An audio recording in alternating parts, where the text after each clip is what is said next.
What's going on, everybody? I'm not sure who needs to hear this today, but I'm tired of people trying to scam me, and I want to make sure that you are protecting yourself in our hobby when it comes down to finances and personal safety. Let's get down to business.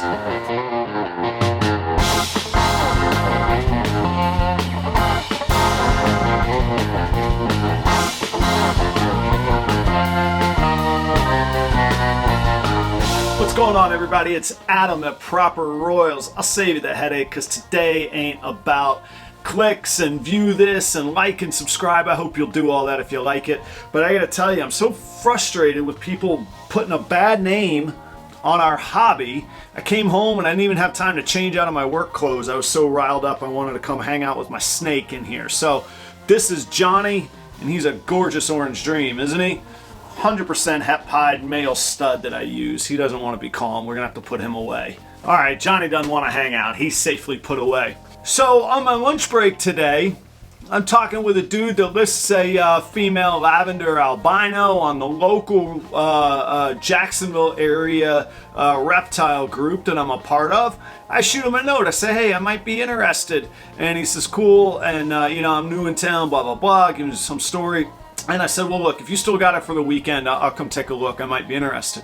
He goes, all right, cool. Kind of slow playing it, I got to say. Actually, he was off to a pretty decent start for his scam. And then, the telltale sign, which could be legit. Let me clarify that this could be a legit question. We're going to talk about this in just a second. Then he says, you know what, if you want to secure her for a small deposit, I'll hold it for the weekend for you. And that's usually a red flag. It's not a guaranteed scam, though, and I'll tell you, I actually often ask for deposits as well, but I'll tell you how to do it. Then I go to his page because I want to see who the dude is. I check out his profile page, and who do I see? I see one of the personal friends in this hobby, some people that have been good to me, some people that if you watch my live show on Tuesday nights, you probably see fairly often. Whose face is on his page?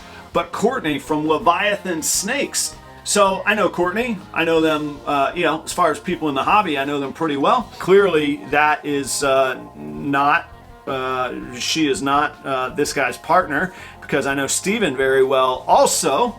And so at that point, it was clear he had stolen their picture, was posing as somebody selling a snake, and asking for deposits that he had no intention of honoring or returning. This is really, really important. If you're watching this going, yeah, no kidding, dummy, of course it was a scam. Well, I found out it was a scam. I knew that. I always know it's a possibility to be a scam. But here's the thing. These guys keep doing this. They keep creating new accounts and keep doing it. If they weren't getting, that's an investment in time and effort. Let's just look at some basic economics here. You're not going to keep doing something over and over if it's just a continued waste of your time. The sheer volume of people doing these scams tells me that there's people falling for it. And as soon as we in the hobby turn to somebody that's been victimized by one of these scams and go, oh, you dummy, you idiot, you this and that, all it does is shame them instead of calling out the bad people and the evildoers.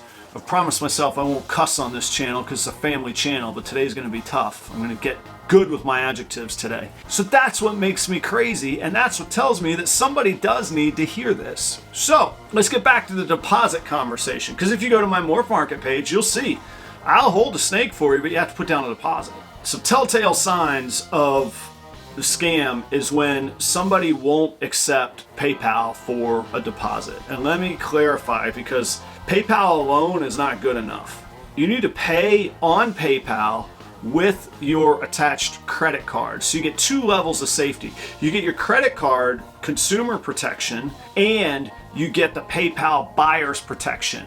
So if PayPal doesn't want to take your side, you can go right to your credit card and put a stop payment on it and contest that payment right there. So you have two layers. The last thing you have to do with PayPal is the third layer, is that you have to make sure that you pay for the goods and services category, not send it to friends and family. The small print on friends and family says once it's sent, that money is gone. If this is a noted breeder that you've worked with before and done business before, and you trust this person and you don't want them to have to pay the extra 3.5% to do business on PayPal, and you want to take that on, that's great. A lot of these breeders are scratching and clawing just like I am, trying to get by in this industry and make a name. That's great. Hook them up, but only if you know them. If you have to trust them and you have to hope that they're gonna, if you're dealing in person with somebody, you want to help them out, that's great. But if you're waiting on that snake to arrive and you need some certainty as a buyer that you're gonna get your animal, you have got to send it goods and services. That is called a seller's fee that they pay, not a buyer's fee. That's the cost of doing business on PayPal. And a legitimate business can write off those expenses as tax expense on their tax forms as well. So it's not as bad as every business makes it seem on PayPal. Also, every business in the world, including the restaurants that I operate, pay those fees, and you don't hear anybody saying, these chicken tenders are this price. Oh, you're using a Visa, it's gonna be this price. It's the cost of doing business. People got to get over that stuff. So I'm sorry, I'm going down a different rabbit hole. If somebody wants to deposit from you, just ask them, hey, I'll make a deposit with PayPal and it'll be goods and services. It will not be friends and family, and it will be tied to my credit card. Does that float your boat? Watch the scammers scatter and the legitimate people go, that sounds fantastic. It'll separate the true players and the true honest operators from the scammers. Let's take this a little bit further, because I find that a lot of people are uncomfortable talking about financial questions, and it's like a lot of things in life that might be basic to some people, but to other people, if you've never been taught or shown, or it's never been discussed with you, it's as foreign as a new language is. And again, there shouldn't be a shame in asking, but I know people that will laugh in the face of somebody who they deem as unknowledgeable about finances or scam worthy or whatever. And we got to stop that, both in our hobby but in our general lives as well. That's not a way to treat people. We need to get to where we can educate each other and there's no shame in asking, all right? So let's talk about a couple things. A debit card versus a credit card. Both of them you can pay things for. The debit card's going to take the money straight out of your account, all right?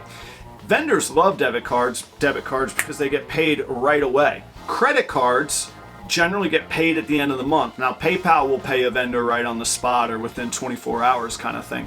But in a big business, those balances get reconciled at the end of the month, okay? So vendors love debit card transactions. Things like Cash App and Venmo, those generally are attached to your debit card. With a debit card, once the money leaves your account, it is gone. With a credit card, you have time to review purchases, you have time to make sure that you don't contest any, and that credit company fronts the money for you, and the money comes out of your account only when you approve it and you choose it to come out. Now granted, if you don't pay it, you rack up interest costs, and that is a very, very, very dangerous hole to go down into, as probably most of us have experienced in our lives. But the credit card gives you that consumer protection. Again, if you tie that payment to PayPal, then you get the PayPal consumer safety, you get the buyer protection when you pay goods and services, and you're going to get the layer of protection from your credit card.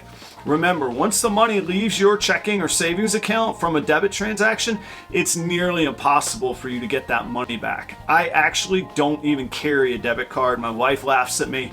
She has one. If I need it, I go to her and she's like, oh, you need money from the ATM? I do almost nothing in cash. I do everything on my credit card, and I do my very, very best to pay it off every month.